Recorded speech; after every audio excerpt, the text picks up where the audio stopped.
Diversos estudios muestran que los docentes, los maestros y maestras son esa pieza clave para el aprendizaje de los estudiantes. Hoy estoy con Ezequiel Molina, quien es economista senior y líder global del área de docencia del Banco Mundial. ¿Cómo estás, Ezequiel? Muy bien, muchas gracias. Oye, Ezequiel, pues es tu especialidad y me gustaría si nos pudieras decir por qué ahora se está empujando esto de que el maestro, las maestras, los docentes en general, son el centro del aula para el aprendizaje de los niños. Bueno, yo creo que es muy importante entender que cuando uno hace una intervención para tratar de mejorar la enseñanza, ponga mucha atención a cómo esta intervención se centra o no se centra en el docente. ¿Por qué? Porque muchas veces hay intervenciones o hay programas que intentan mejorar a la docencia, pero no tienen en cuenta cómo va a responder los docentes frente a estas intervenciones. Entonces, por ejemplo, hay muchas veces que hay casos de intervenciones que son iguales en papel, pero funcionan muy distinto, porque unas sí ayudan a los docentes a adoptar nuevas prácticas de enseñanza, mientras que otras se lo hacen muy difícil. Tú mencionabas algo importante en una plática que dio Ezequiel y decías, una de las cuestiones es que no interiorizamos cómo viven los docentes los procesos de formación. ¿A qué te refieres con esto, Ezequiel? Claro, esto es muy importante. Muchas veces los procesos de formación docente le piden más cosas al docente sin darle más tiempo o sin ayudarlo a aprender a hacer estas nuevas prácticas docentes. Entonces, por ejemplo, imparten un nuevo currículum sin sacar ningún material, o le piden al docente que haga nuevas prácticas docentes en el aula sin recibir suficiente práctica. Y por ende, interiorizar cómo los docentes se experimentan la política significa tener en cuenta que hay ciertas barreras que van a tener los docentes para poder cambiar su comportamiento. Nosotros lo llamamos la barrera del qué, que es que muchas veces no está claro qué es lo que los docentes deben hacer en el programa de formación. La barrera del cómo, que es que por ahí sí entienden qué es lo que deben hacer, pero es muy difícil hacerlo. Entonces, por ende, no lo pueden hacer. Por ejemplo, yo hago un ejemplo el otro día de planos de aulas en los cuales se esperaba que los docentes pudieran dar 16 actividades en un mismo día.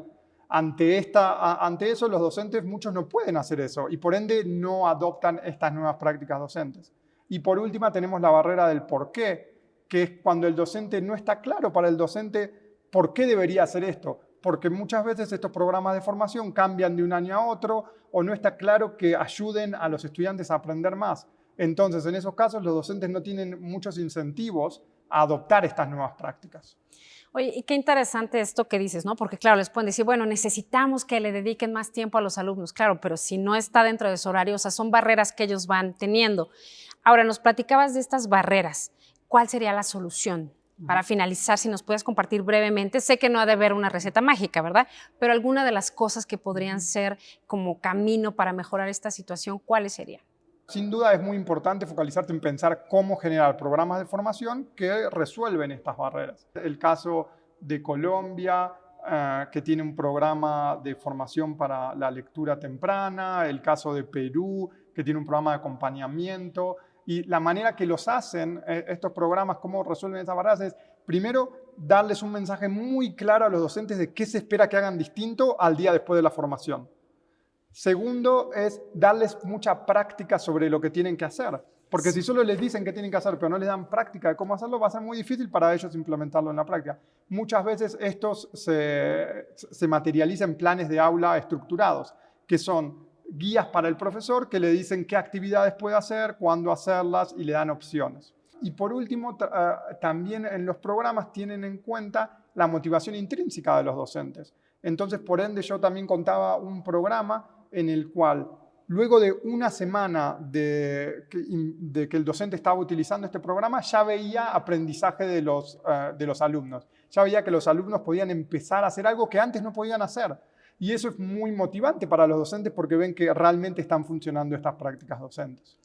Oye, Ezequiel, no sé si te haga aquí como la pregunta del millón, pero, por ejemplo, para quienes no conocemos a profundidad el tema, ¿cuál podría ser como alguna actividad de esto que nos dices, ¿no? El maestro ya lo aplicó, como para tratar de ponerlo en imagen, ¿no?